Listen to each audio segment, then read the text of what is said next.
What's up mga katropa? Mga tropa, welcome back ulit sa akin channel. Yan, so mga tropa, magandang tanghali sa inyo. Yan, hapon na.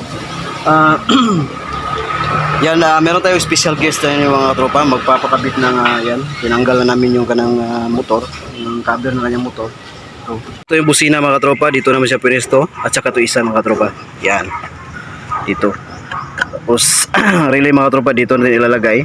Yan, dual contact horn pala ito mga tropa. Pupwede sa stock at pupwede sa malakas na bulsina. Okay? So ito yung kanyang hollow switch. Diyan namin ilagay mga tropa. Iipit lang natin yan. So yan mga tropa, bago ang lahat, meron pa yata yung special guest. Yan. Ito mga tropa, si Mr. Atang.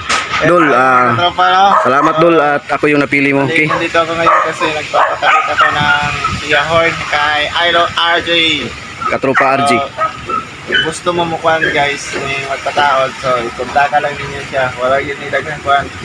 Dali na kayo, bago na naman seconds to nalangkat na. So yan mga katropa, okay. Nakabit na, so mag-wiring na lang. Okay, so yan mga katropa, magsimula na tayo mag-wiring. Yan.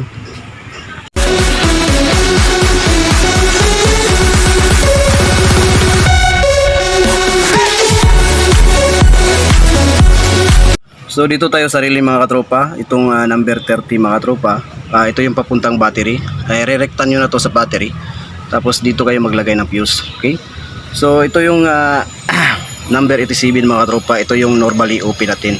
Ito yung magsisilbing supply ng ating dalawang busina mga katropa. Okay, yan number 87. Itong number 85 mga katropa, yan trigger lang to ng ating relay, number 85.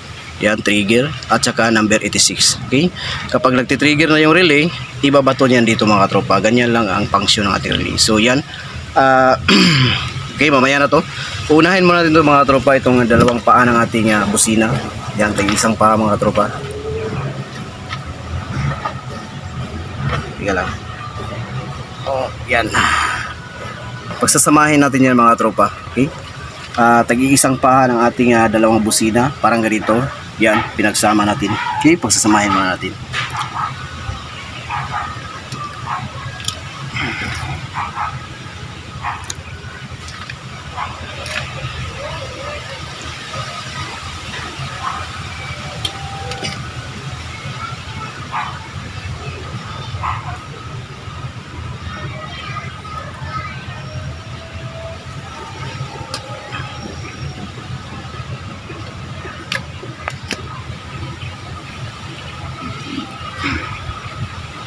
So yan mga tropa, pinagsama na natin itong dalawang paa ng ating busina.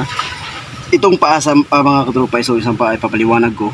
Itong isang paa papuntang number 87 ng ating relay mga tropa. Yan.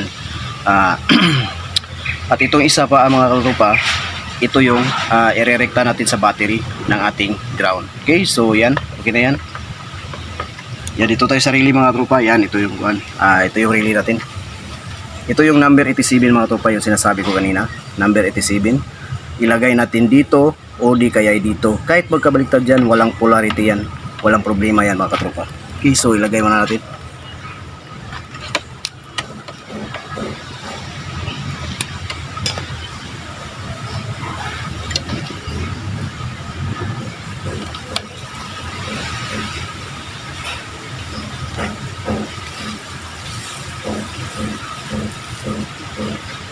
Yan. So yan mga tropa, nailagay na natin yung isa natira mga tropa papuntang ground ng ating battery. Okay, so ito yung meron tayong supply mga tropa. Yan, ito papuntang battery na to. Merong ground at saka positive ng battery. Kaya nang sabi ko kanina, itong natira ilalagay natin sa ground ng ating battery. Yan, lagay muna natin.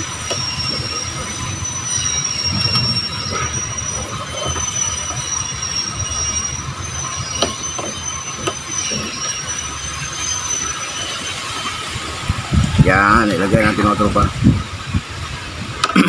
Itong number 30 mga tropa, yan.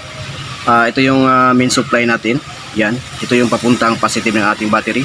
Ilagay natin dito sa kulay red. Yan, positive ng battery. Okay, galing. Okay, lagay muna natin.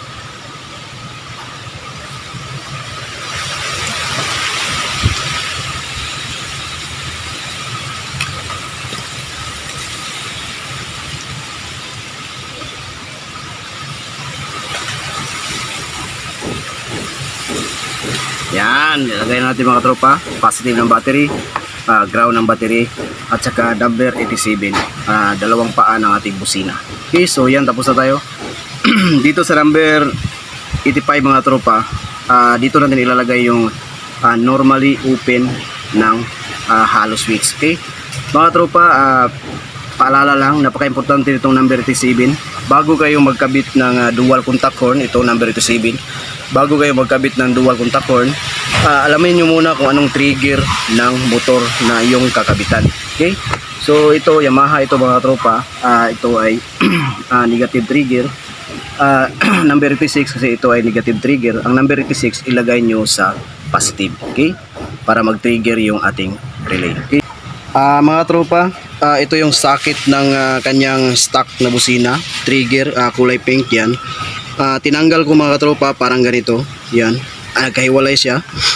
Ito mga tropa, ito yung normally open ng ating hollow switch papuntang stock horn ng motor.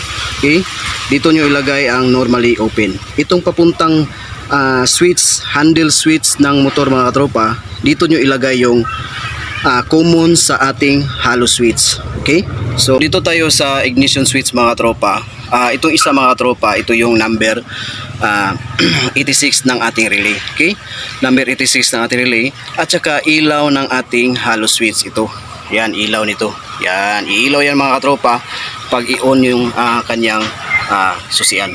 Okay, so yan. Right, sir. So yan mga tropa, ito yung ayan, number 30 ng ating relay kanina, yung pinaliwanag ko. Yan, naglagay kami ng fuse para maiwasan natin mga tropa yung sunog sa ating pagwawiring. Okay, so yan, fuse meron tayo.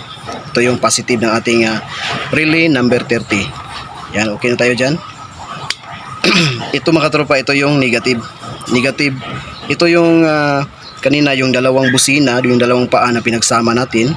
Yan, yung isang paa dito natin ilagay sa positive ng battery. Okay, rekta nyo lahat mga tropa para malakas yung hatak ng ating kuryente.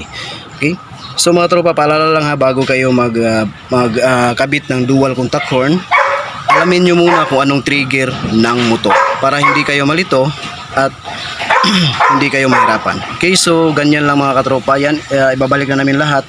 Bago nyo ibalik mga katropa, huwag nyo kalimutan i-organize yung kanyang wiring para maiwasan natin yung sunog at trouble sa kanyang wire. Okay, so yan. So yan mga katropa, ito na yung ating finished product mga tropa. Sniper 155 version 2 mga tropa. Yan, dual contact horn mga katropa. Yan, papandarin natin. Yan mga tropa, papandarin muna natin. Yan, ito yung kanyang stock mga tropa. Ay. Ito yung kanyang stock mga tropa.